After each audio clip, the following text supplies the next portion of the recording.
ഇത് മിസ്തുബിഷിയുടെ 3 ടൺ പിക്കപ്പാണ്. ഇത് മെയിനായിട്ട് നമ്മുടെ DPF ഫുള്ളിന് വാണിംഗ് ലൈറ്റ് ഉണ്ട്, പിന്നെ എഞ്ചിൻ വാണിംഗ് ലൈറ്റ് ഉണ്ട്, വാഹനം ലോ പിക്കപ്പൊക്കെ ഉണ്ട്.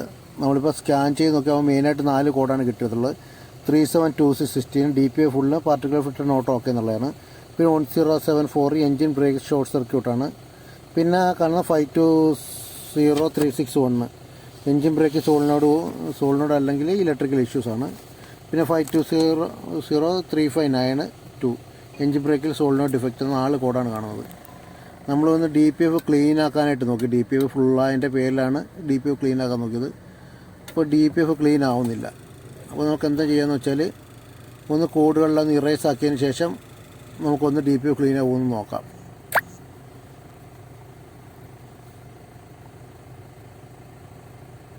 കോഡുകളൊക്കെ ഒന്ന് ക്ലിയർ ചെയ്ത് എന്നിട്ട് ഒരു കോഡുണ്ട് 3726 എന്നുള്ളൊരു കോഡുണ്ട്. DPF ഫിൽറ്റർ ഫുള്ളിൻ്റെ ഒരു കോഡുണ്ട്. അതിനുശേഷം നമ്മളൊന്ന് ആ കോഡ് പോകത്തില്ല, ഫുള്ളതിൻ്റെ പേര് പോകത്തില്ല. അത് നമുക്കൊന്ന് DPF റീജനറേഷൻ ഒന്ന് ഇട്ട് നോക്കി. DPF റീജനറേഷൻ ഇപ്പോൾ DPF റീജനറേഷൻ ആവുന്നുണ്ട്. ഓക്കെ, പക്ഷേ എന്നാലും ആ കോഡ് അവിടെ നിന്ന് പോകത്തില്ല. DPF റീജനറേഷൻ ആയാലും നമുക്കൊരു 3-4 ദിവസം വാഹനം ഡ്രൈവ് ചെയ്യാൻ പറ്റും. അതിനുശേഷം വീണ്ടും അതേ കോഡുകളിൽ നിന്ന് വരും. എന്തുകൊണ്ട് ഈ കോഡ് ഇങ്ങനെ വരുന്നതെന്ന് വെച്ചാൽ നമ്മളെ എഞ്ചിൻ ബ്രേക്ക് സോളിന് കംപ്ലൈൻ്റ് ആകേണ്ട പേരിലാണ്. അതിനെന്തെങ്കിലും ഇലക്ട്രിക്കൽ ഇഷ്യൂ കാര്യങ്ങളുണ്ട്, അല്ലെങ്കിൽ അത് ഇലക്ട്രിക്കൽ വയറിങ് ഇഷ്യൂസ് എന്തെങ്കിലും കാര്യങ്ങൾ കാണാം. ഇതാണ് എക്സോസ്റ്റ് ബ്രേക്ക് സോളിനോട്. ഇതാണ് ഓക്കെ. നമ്മളിത് ഇപ്പോൾ റീപ്ലേസ് ചെയ്യാൻ പോവുകയാണ്. ഇത് റീപ്ലേസ് ചെയ്യും. DPF റീജനറേഷൻ ആവത്തിൻ്റെ പേര് DPF നല്ല ബ്ലോക്ക് ആയിട്ടുണ്ടായിരുന്നു. അപ്പോൾ ഞാനത് പ്രൊഫഷണലി ക്ലീൻ ചെയ്യുന്ന ആളുകളുണ്ട്. അവരെ കൊണ്ട് നമ്മൾ DPF ഫുള്ള് ക്ലീൻ ആക്കിയിട്ടുണ്ട്. ഇത് ഉള്ളിലെ കണ്ടീഷൻ കണ്ടാൽ അറിയാം, നല്ല ക്ലീൻ ആക്കിയിട്ടുണ്ട്. നമ്മൾ വെള്ളമൊന്നും അടിച്ചിട്ട് അല്ലാതെ ക്ലീൻ ചെയ്യാനൊന്നും നിൽക്കലും.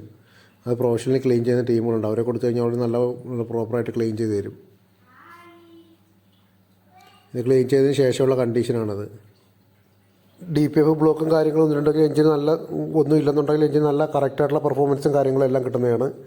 അതുകൂടാതെ തന്നെ എക്സോസ് ബ്രേക്ക് റീപ്ലേസ് ചെയ്തിട്ടുണ്ട്. എക്സോസ് ബ്രേക്ക് റിപ്പയറിങ്ങിന് കാര്യങ്ങൾക്കൊന്നും നിൽക്കലും അത് റീപ്ലേസ് ചെയ്തതാണ്. അതിൻ്റെ സോളിനോട് കംപ്ലൈൻ്റ് ആവുന്ന കാര്യം കൊണ്ടാണിത് മൂവ് ആവാതെ വരുന്നത്.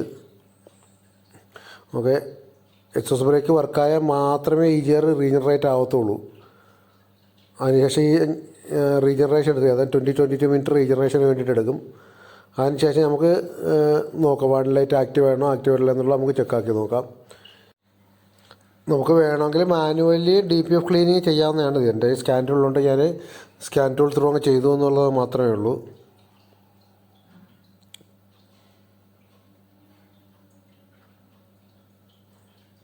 ഇപ്പോൾ റീജനറേഷൻ കഴിഞ്ഞ ശേഷം നമ്മൾ ക്ലസ്റ്റർ നോക്കിയാൽ കാണാവുന്നതാണ്. നേരത്തെ ആക്റ്റീവ് ആയിട്ടുണ്ട്. ഒറ്റ fault code DPF full light red light കാര്യങ്ങളൊന്നും ഇല്ല, വൺ ലൈറ്റ് ഒരു കാര്യങ്ങളും ഇല്ല.